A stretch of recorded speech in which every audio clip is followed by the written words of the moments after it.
day, everyone, and thank you for joining us once again here at Seaford & Brew for our economic briefing. For this briefing, we're going to review over the performance of the Community Bank Benchmark Group for the second quarter in 2020. Just a reminder, the benchmark group is made up of banks with assets between $100 million and $5 billion. So we can see overall, with the increase in ROA from a 99 basis points in the first quarter to 1.08 in the second quarter. So we saw this improvement in ROA overall. When we look at the three subgroups, the subchapter S, the stock, and the mutual group, we see they all did show improvements in ROA quarter over quarter. We had the sub S move from a 134 up to a 145 in terms of that ROA.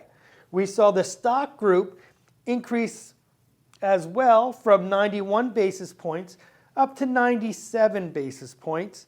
And then we saw the mutual group with the largest move, moving from 39 basis points in the first quarter up to 57 basis points.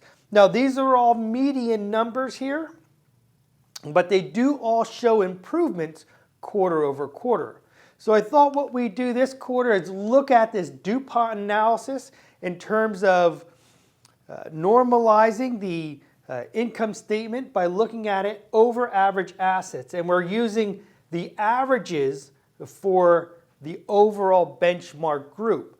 And we can see here, when we're looking at the net interest income, which represents a very large portion of the overall revenue for these institutions, that detracted from the ROA by 9 basis points. With the net interest margin to average assets moving from 3.44% in the first quarter to 3.35% in the second quarter. And we'll look at that net interest margin trend in just a minute. When we look at the non-interest expense ratio, we can see that improved by 22 basis points. So there's reduction in staff hours, the closure of some branches during the time period, and the overall level of increase in assets helped to reduce down that ratio. And we can see the asset growth down at the bottom here. We saw assets grow on average by 44%. Now that's annualized, but 44%. So that's a huge growth in assets driven primarily by those PPP loans that were made.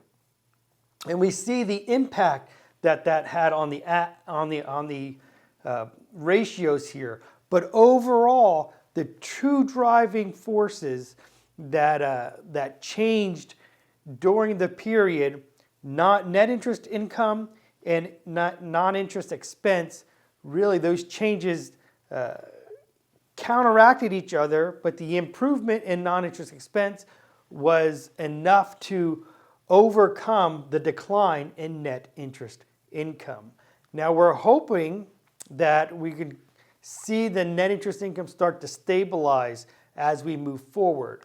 We did see that net interest margin, fully taxable equivalent, drop from 367 down to a 353. So we're moving down in terms of that net interest margin. And we see overall yielding earning assets come down 34 basis points between the first quarter and the second quarter. A substantial move, much more so than the move we saw in the cost of funds, moving down by that 20 basis points from 83 basis points to 63 basis points. So hopefully we'll continue to see the reduction of cost of funds.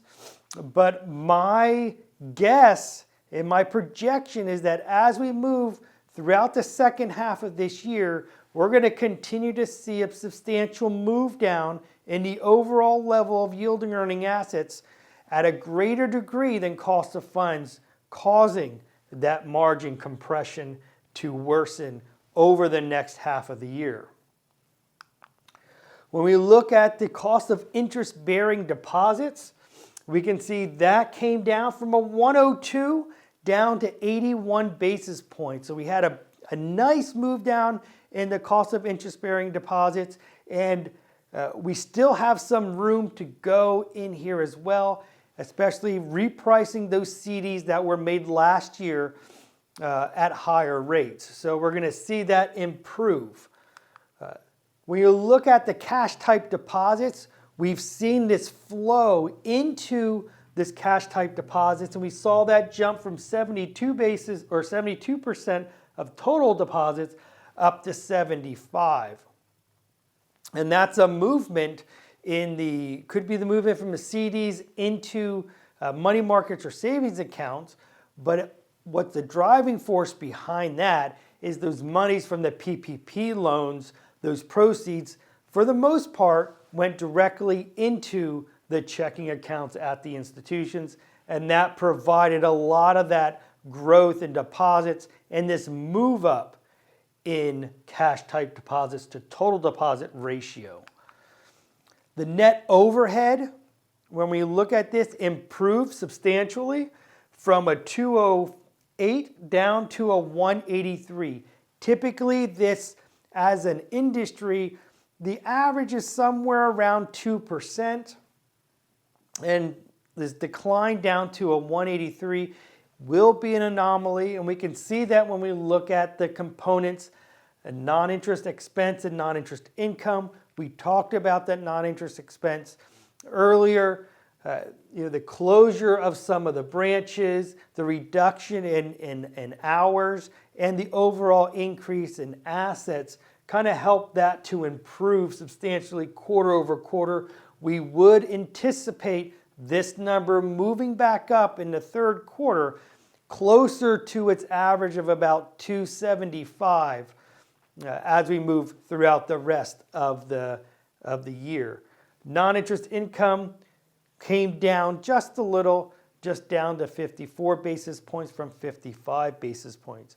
We did, however, see some institutions gain in terms of selling off a portion of their loan portfolio at premiums. But overall, this number kind of stayed the same. When we're looking at tax burden, we did have the mutual group drop down into the negative area last quarter, but overall we come back up and we're right around that 21.5% in terms of the tax burden. So that is typically where we've been, and for banks that are very aggressive on tax savings, we can see that number down below 16%. So if you have a lot of municipal tax-free either investments or in the loan portfolio, you can see that potentially down below 16%. But the median here for the benchmark group is around 21.5%. As for risk in here, we did see risk start to pick up a little bit on an overall sense, and this has to do with the four main components of risk: the capital risk, credit risk, liquidity risk, and earnings at risk, but also that economic risk that we have built into that overall risk profile. That has increased as well. But looking at bank-specific risk, we did have capital risk pick up a little bit, quarter over quarter. Credit risk stayed relatively the same. Liquidity risk, because of the deposits that we've received in from the PPP loans and people just not spending right now, we saw that come down slightly. But the bigger move is in this earnings at risk, where we saw it pick up dramatically. And if you recall, we measure earnings at risk by the volatility of net interest margin. And because of the significant move down in the yield on earning assets at a pace that was much greater than that move down in cost of funds, we saw that net interest margin becoming squeezed, and that resulted in this overall level of earnings at risk picking up. So that's what we have for you this week. We encourage you to just keep an eye on these numbers. You can compare your institution to some of these numbers, and if you have any questions about our benchmark group and your performance, feel free to give us a call. Have a great day, everyone.